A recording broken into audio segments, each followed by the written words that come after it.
Bonjour, bienvenue dans cette deuxième partie du chapitre sur les lois de Newton. Nous allons parler du vecteur vitesse et de son traitement mathématique. Alors le vecteur vitesse, comme le vecteur position, peut se décomposer selon les différents axes OX, OY et OZ avec l'expression suivante Vx fois le vecteur unitaire I plus Vy fois le vecteur unitaire J plus Vz fois le vecteur unitaire K. Donc Vx, Vy et Vz dépendent du temps, donc on notera Vx de t, Vy de t et Vz de t. On peut utiliser la notation en colonne comme ceci, et donc ce sont les équations horaires de la vitesse. Chacune des composantes ici a pour unité l'unité d'une vitesse, donc en mètres par seconde. Graphiquement, qu'est-ce que l'on obtient? Eh bien, si on travaille en deux dimensions, dans un plan dans un repère OXY, eh bien, on voit que le vecteur vitesse V peut se décomposer en la somme de deux vecteurs, Vx fois le vecteur unitaire I plus Vy fois le vecteur unitaire J. C'est une simple relation de Schall. On peut également voir ce vecteur vitesse comme étant la somme toujours des deux vecteurs ici, mais que l'on projette sur les axes. Donc si on réalise une projection sur les axes, on va retrouver les composantes ici du vecteur vitesse. La valeur de la vitesse, la norme de la vitesse à un instant donné, va être donnée par la relation suivante que l'on a vue pour le vecteur position, racine carrée de Vx carré plus Vy carré plus Vz carré. Et bien sûr, cette norme, elle dépend du temps, donc c'est V fonction de t.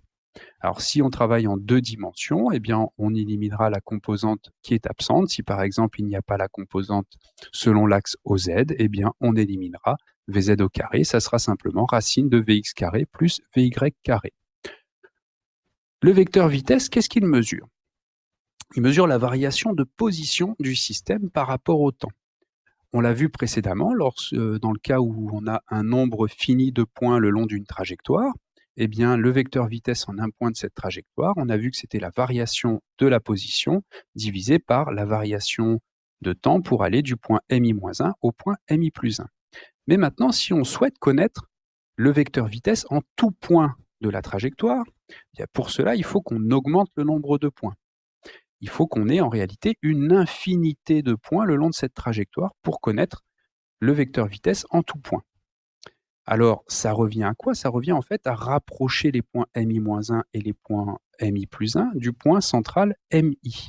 Le rapprocher, c'est-à-dire à diminuer la durée delta t. Cette durée delta t, on va la faire tendre vers 0 de façon à ce que les points soient infiniment proches du point mi.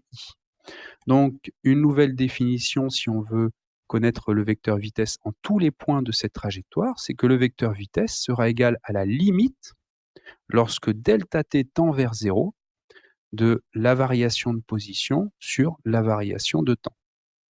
Alors, la limite lorsque delta t tend vers 0, mathématiquement, ça doit vous faire penser à la dérivée. Donc en fait, le vecteur vitesse, mathématiquement, est la dérivée du vecteur position par rapport au temps, puisque la variable que l'on utilise en mécanique, c'est le temps t. Donc ceci, en physique, on le note de manière différente des mathématiques. On va faire tendre en fait le delta ici, la variation, elle tend vers 0, elle devient donc elle devient nulle, elle tend vers une valeur nulle, et donc on va le noter avec un petit d. Et donc ceci va se lire dérivée du vecteur position par rapport au temps. Donc on notera la dérivée de cette manière-là en physique. Donc d de OM sur dt, dérivée du vecteur position par rapport au temps. Et donc la définition du vecteur vitesse, c'est la dérivée temporelle du vecteur position. Alors cette dérivée du vecteur, eh bien en fait, on peut l'appliquer à chacune des composantes du vecteur position, selon chacun des axes. Donc en fait, la dérivée du vecteur position par rapport au temps, c'est la dérivée de x par rapport au temps, fois le vecteur unitaire i, plus la dérivée de y par rapport au temps fois le vecteur unitaire j, plus la dérivée de z par rapport au temps fois le vecteur unitaire k. Regardons maintenant les deux relations que l'on a pour le vecteur vitesse. Première décomposition ici avec ses composantes Vx, Vy et Vz. Et deuxième décomposition par rapport à la dérivée du vecteur position. Si on égalise ces deux égalités, enfin, si on les regroupe, eh bien, on va identifier chacun des termes ici. On voit que v de x, vy et vz peuvent s'exprimer par rapport aux dérivés de x, y et z par rapport au temps. Donc, on peut noter le vecteur vitesse de cette manière-là. Alors, qu'est-ce que ça nous donne en pratique?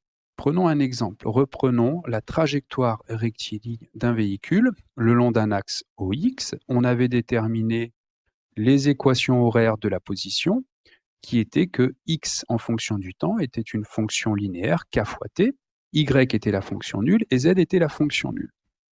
Maintenant, si on dérive chacune des composantes pour obtenir le vecteur vitesse, on va dériver chacune des composantes ici par rapport au temps. La dérivée de la fonction linéaire, c'est simplement une fonction constante k, et la dérivée de la fonction nulle, c'est la fonction nulle aussi. Donc on obtient que le vecteur vitesse pour la trajectoire rectiligne uniforme est simplement Vx de t est égal à k, Vy fonction nulle, Vz fonction nulle. Donc là, on a travaillé sur un seul axe, mais si le mouvement de ce véhicule était cette fois-ci dans l'espace selon les trois axes, eh bien, mais si son mouvement reste rectiligne uniforme, on trouverait ici une valeur constante pour Vy et Vz, et on trouverait des fonctions linéaires pour y de t et z de t. Donc, ce résultat que l'on obtient sur un seul axe est généralisable pour les trois axes, puisque les trois axes, en fait, sont indépendants les uns des autres. On travaille sur chacun des axes de manière indépendante. Et donc, on obtient ici que lorsque le vecteur vitesse est constant et non nul, non nul, dans ce cas-là, on verra que c'est le cas où le système est immobile, mais lorsque le vecteur vitesse est constant, dans ce cas-là, le mouvement du système est forcément rectiligne et uniforme. Donc en tout point de la position, on a le vecteur vitesse v qui est identique. Donc ceci est un résultat à retenir. Un mouvement rectiligne et uniforme est un mouvement en fait à vecteur vitesse constant.